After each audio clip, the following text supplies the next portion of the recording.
Will humanity ever cure cancer? What if humans actually have more than just 5 senses?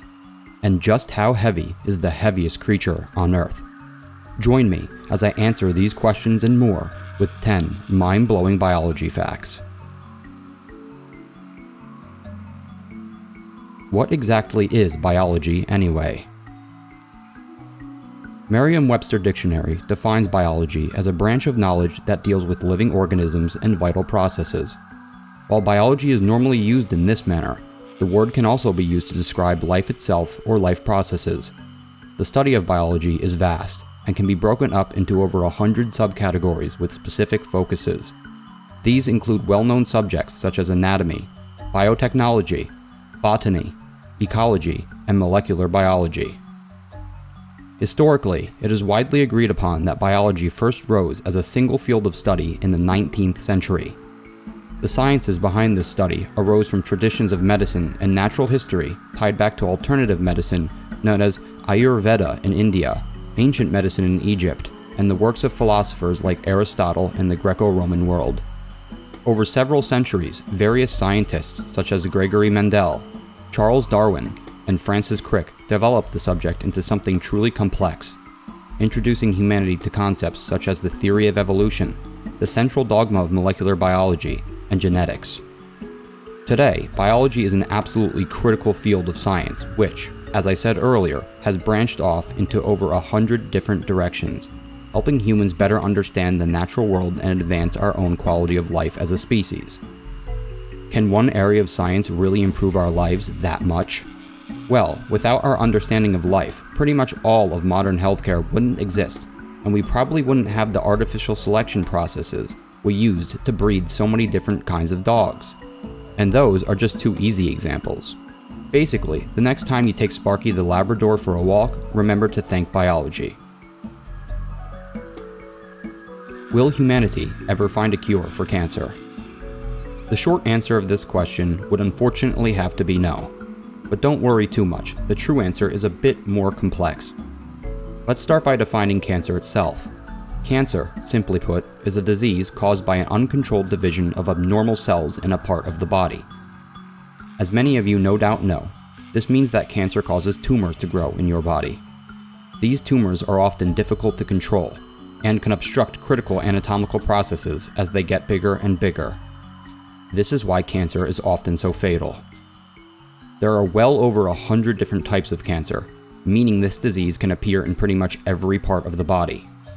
Some types of cancer can even become malignant and do something called metastasize, which means they spread tumor cells through the bloodstream, infecting other parts of the body with corrupted cells. Modern-day treatment for cancer usually involves surgical removal of tumors and/or organs, and chemotherapy treatment to kill off cancer cells. While these treatments don't always work, they are the best that can be done as of now. Unfortunately, because cancer is pretty much just our own cells going rogue, and because there are so many different types out there, a magic cure that makes cancer just disappear will probably never be in the cards. But as I said, don't worry too much. Modern-day scientists are optimistic that vaccines, personalized medicine, and smart lifestyle choices will help prevent and treat a much greater proportion of cases in the future. I know this answer is pretty inconclusive and bittersweet, but remember, this is an extremely complicated subject of medicine that is evolving every day, so who knows what may happen in the future. What is the biggest spider on Earth? With a leg span of nearly a foot wide and weighing in at nearly half a pound, the Goliath bird eater is hands down the world's biggest spider. This menace of biology is a species of tarantula that has been known to prey on other arthropods and even mice and lizards on occasion.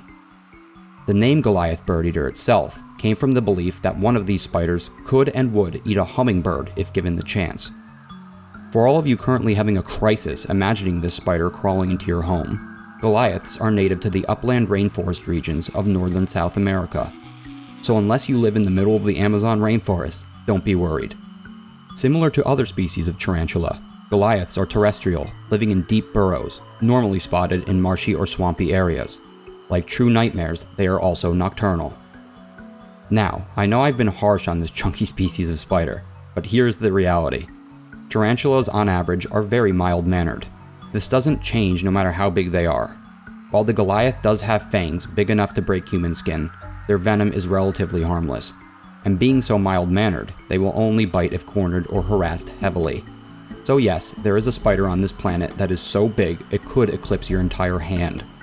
But being so chill and found in the middle of the jungle, things aren't so bad for all of you arachnophobes out there. How many senses do humans have? As many of you no doubt know, humans were traditionally said to have 5 basic senses.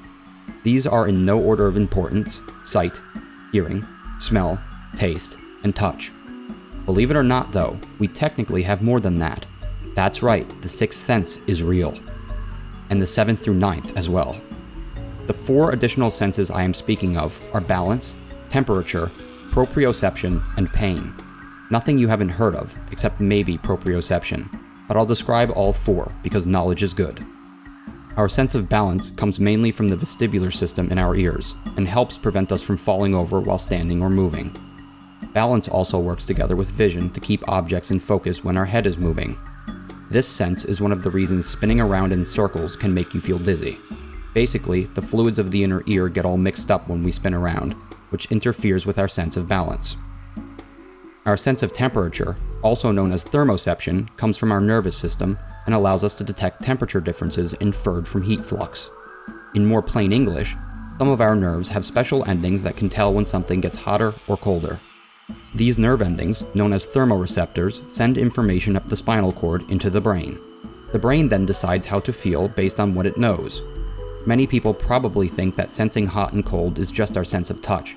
Well, now you can be a smarty pants and tell them the real facts. Our sense of proprioception comes from neurons located within our muscles, tendons, and joints. This sense is one of the coolest in my opinion, as it allows us to understand self-movement, body position, and force. This sense is so awesome, it is often known as the 6th sense. You know, the thing I just joked about. Anyway, without proprioception, we wouldn't have any reflexes or muscle coordination, which would make things like walking and navigating our surroundings near impossible. Proprioception and balance work together to ensure smooth locomotion, meaning we can walk with good posture and without tripping or getting dizzy. The cool part about proprioception is how it is both a conscious and non-conscious sense. An example of conscious proprioception is your ability to know where your limbs are at all times, even if you aren't looking at them. An example of non-conscious proprioception is with the writing reflex. If your body tilts in any direction, you will most likely cock your head back to level the eyes against the horizon. Give it a try. Finally, our sense of pain, also known as nociception, is again provided by our nervous system. It deals with a series of events and processes required for a person to receive a painful stimulus, convert it to a molecular signal, and make sense of the signal in order to trigger an appropriate defense response. For example, when banging your knee or stubbing your toe on furniture, your nerves detect an impact on your toe or knee, so they tell your brain, which then decides the appropriate response is to yell out curse words and hop around. I know pain might seem like it sucks, but try to imagine a world where you didn't know if you got hurt. You might break a bone or burn yourself and not know about it until you got a bad infection or worse. At the end of the day, pain is a necessary evil. What are mitochondria? Ah yes, on the internet, mitochondria are pretty much a meme at this point. Kind of weird to have a biology meme so mainstream, but hey, science rules. Anyway, a mitochondrion, singular tense, is often known as the powerhouse of a cell. But is this entirely accurate?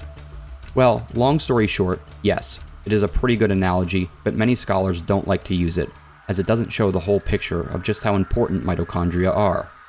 Let's start briefly with the basics. Mitochondria are organelles, aka tiny organs, that exist in varying amounts within our cells. Some cells have countless mitochondria, while others have none. Their primary purpose is to generate most of our adenosine triphosphate, ATP, the energy currency of the cell. This is not their only purpose, however. They are also involved in important tasks such as signaling between cells and cell death. Unlike other organelles, they have a double membrane. The inner and outer membrane both have separate functions. On top of this, mitochondria are split into different compartments, with each carrying out unique roles. Some of the major regions include the outer membrane, intermembrane space, inner membrane, cristae, and matrix. Interestingly, Mitochondria have their own set of DNA separate from the nucleus of the cell they reside within. This ties back to a theory that these organelles were once single-celled beings that integrated inside larger single-celled beings. Clearly, the mitochondria are more than just powerhouses of cells. They are pretty much mini-cells within cells, and are critical to our existence as multicellular organisms. Can trees live forever? This is probably my favorite question so far. You see, I really like plants, and my dream job would probably be a botanist, if it was financially feasible for me to do so. Maybe someday. Anyway, the answer to this question is again complicated. Frankly, trees can indeed live forever. However, this will most likely never happen. This is because eventually, an external agent such as another living thing ends up killing them. Think about it like this. Trees are essentially immortal in the same sense that the Greek gods were. The gods could be killed in certain ways, but if they were left alone, they would live forever. In the same vein, as long as a tree gets plenty of sunlight plus water, and avoids hazards such as disease and weather damage, it can live on and on. Unfortunately, this will not be the case more than 99% of the time. Trees get sick with fungal infections, they get chopped down, they get damaged by weather and animals, etc. They simply cannot avoid a threat forever. But, since they can live indefinitely if protected, there have been trees that have existed for thousands of years, which is pretty darn cool. Will sharks die if they stop swimming? This is a question with a yes and no answer. Some sharks will die if they stop swimming, and some will not. Nurse sharks and tiger sharks, for example, can and often will stop swimming whenever they want. This is because they breathe via buccal pumping, actively inhaling water by using cheek muscles to draw it into the mouth and over the gills. This method of respiration allows them to rest on the ocean floor without worry. They can even breathe through openings near their eyes, allowing them to bury themselves over their mouths to hide. On the other hand, sharks such as the great white shark, the whale shark, and the mako shark don't have buccal muscles at all.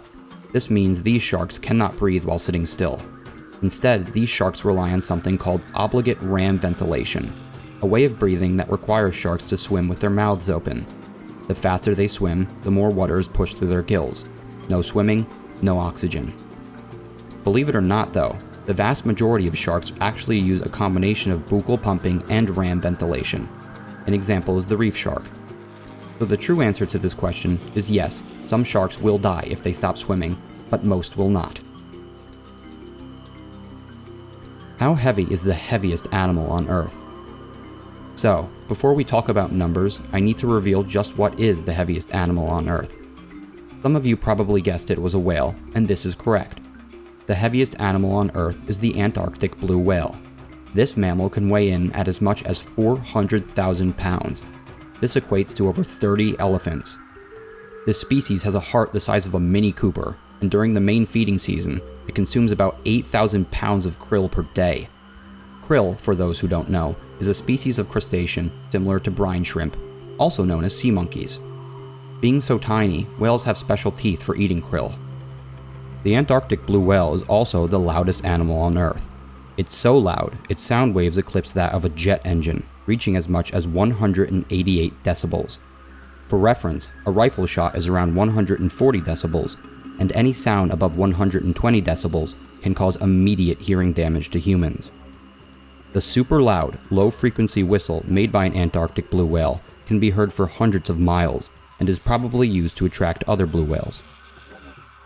You probably heard me use the word mammals when referring to these big guys earlier. That's right, for anyone who doesn't know, all whales are actually mammals.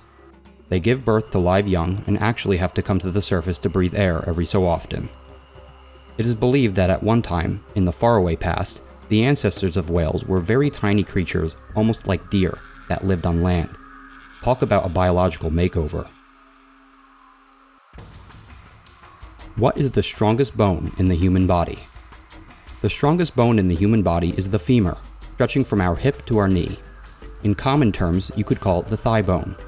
This bone is so strong, it can hold up to 30 times the average human body weight. In adult males, this is roughly 6,000 pounds of compressive force. Since this long bone can withstand so much force, the most common way people fracture it is in motor vehicle collisions. On that note, always be sure to drive safely.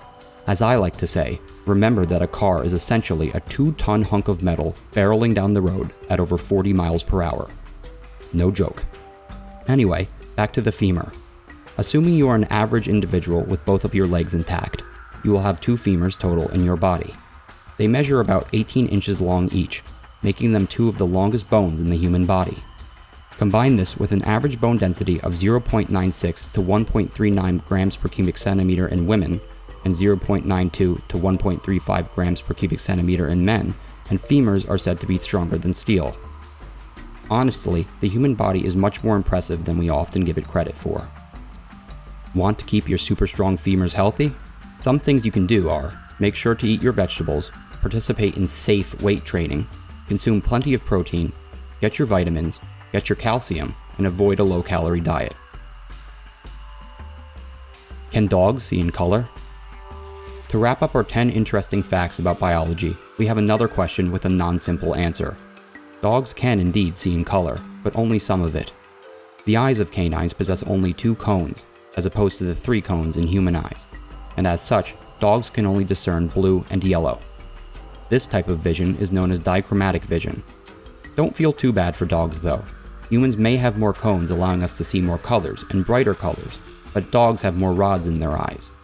This gives them an edge when it comes to seeing in low light or identifying moving objects. The difference between dog and human vision does not end with just color and light levels. Dogs obviously have eyes that are set more on the sides of their head, which gives them better peripheral vision, with the trade-off of worse depth perception than humans. They also have pupils that dilate maximally, aka as big as possible. This allows them to capture a ton of light. They also have reflective cells under the retina, which form the tapetum. The tapetum gives dogs that weird, glowing appearance in their eyes at night, and also improves their ability to see in dim light. Combining these differences with the lack of cones and extra rods, and you can see dogs have sight that might not be as vibrant as ours, but still powerful in its own ways. Alright everyone, if you enjoyed this little delve into several areas of biology, give this video a like, and don't forget to subscribe plus pound that bell button for notifications. It might not be as loud as a blue whale, but it will at least let you know when I post more content. Noodles NightTrain, signing off.